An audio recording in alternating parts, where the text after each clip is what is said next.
परिस्थिती आहे शेतकऱ्यांची ती पाहिल्यानंतर असं वाटतं की संघटित झाल्याशिवाय तुम्हाला पर्याय नाही।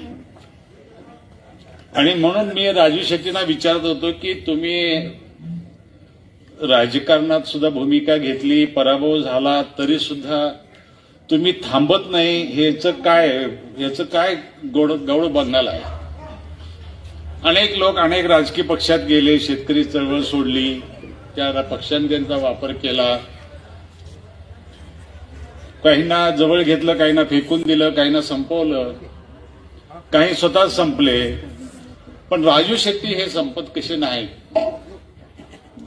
राजू शेट्टींच्या मध्ये हे काय आहे की ज्याच्यासाठी ते काम करतायत। ते म्हणाले की मी राजकीय भूमिका जरी घेतलो तर कुठल्या पक्षाच्या जवळ जात नाही, कारण माझं पहिलं प्राधान्य आहे ते शेतकरी चळवळीला आहे। आणि आम्ही नेहमी म्हणत होतो, जेव्हा ते 2009च्या निवडणुकीत उभे होते तेव्हा मी सकाळला संपादक होतो, मी म्हटलं ही निवडणुकीत तुम्ही जिंका न जिंका, पण एक काम मात्र तुम्ही केलं की शेतकऱ्यांच्या प्रश्नावर निवडणूक लढवायला सर्व राजकीय पक्षांना भाग पाडलं। आणि मला आठवतंय ते हातकणंगले लोकसभा मतदारसंघ तयार झाल्यानंतरची ती पहिली निवडणूक होती त्या मतदारसंघाची, आणि सगळा शुगर बेल्ट जवळ सगळ्या साखर कारखान्यांचा, अगदी वारणा, पंचगंगा, कृष्णा या सर्व नद्यांच्या मधला हा सगळा पट्टा, इथपासून ते अगदी आंब्यापर्यंत, आणि सर्वजण शेतकऱ्यांच्या प्रश्नावर बोलायला तयार झाले, सर्वजण शेतकऱ्यांच्या प्रश्नावर बोलायला लागले। आणि जो उत्स्फूर्त प्रतिसाद मिळत होता ते बघितलं मी। पेठवडगावला एक सभा झाली विरोधी पक्षाची, आणि दुसऱ्या दिवशी तिथंच सभा यांनी ठेवली। मी त्याही सभेला जाऊन आलो आणि दुसऱ्या दिवशी याही सभेला जाऊन आलो, आणि त्या सभेतला आणि ह्या सभेतला फरक बघितल्यानंतर माझ्या पत्रकार म्हणून मला लक्षात आलं की राजू शेट्टी निवडून आलेले आहेत।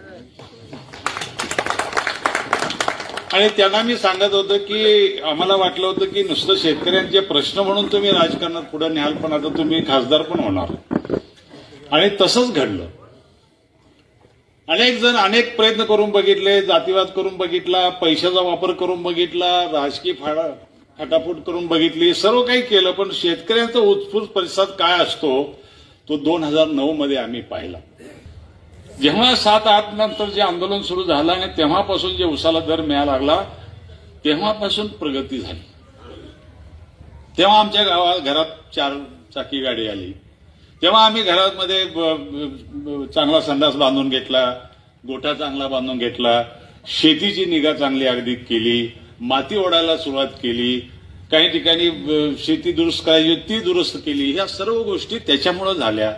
आज तुम्हाला गंमत सांगतो, माझा भाऊ 20-20 लाख रुपये खर्च करून त्यांच्या मुलांना शिकवतो, केवळ उसाला चांगला दर असल्यामुळे।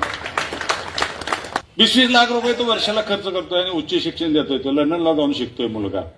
ही मुलं जी गेली त्याचं कारण तुम्ही या लोकांनी काट्या खाल्ल्या म्हणून गेले, कारण हे आंदोलन मी सगळे जवळनं पाहत होतो। कारण आम्ही राजू शेट्टी आणि आम्ही बोलताना मी पत्रकार ते नेते असं आम्ही कधी बोलतच नाही, आम्ही भावाभावासारखं किंवा मित्रासारखंच बोलतो। उल्हासदादांशी पण तसंच आम्ही अनेक वेळा बोलतो। ते केवळ आपल्या परिसरामध्ये उसाला दर ज्या पद्धतीने मिळतो तसा कुठेही दर मिळत नाही, उत्तर प्रदेशमध्ये मिळत नाही, किंवा कर्नाटकात यावर्षी विशेषतः राजू शेट्टीने हस्तक्षेप केल्यामुळे कर्नाटक सरकार तयार झालं यावर्षी।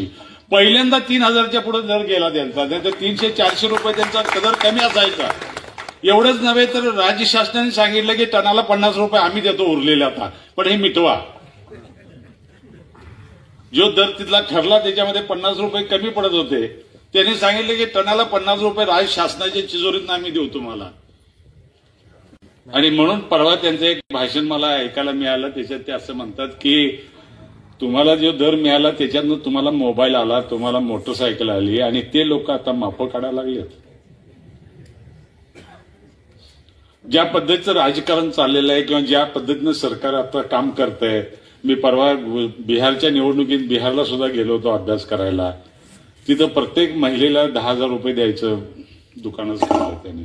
ज्या पद्धतीनं तुमचं राहणीमान वाढतंय, ज्या पद्धतीनं सगळ्या गोष्टींची महागाई वाढते, ती बघितल्यानंतर मला वाटतं की ही फार कठीण परिस्थिती असणार आहे। आणि म्हणून मला असं वाटतं की तरुण शेतकऱ्यांनी असतील किंवा इथल्या लढलेल्या शेतकरी असतील, संघटनेचे शेतकरी असतील, सभासद असतील, यांनी अधिक संघटित व्हायला पाहिजे।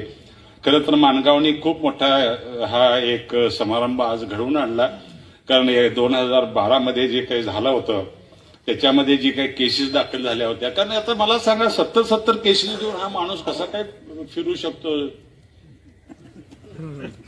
याला काळीजच लागतं.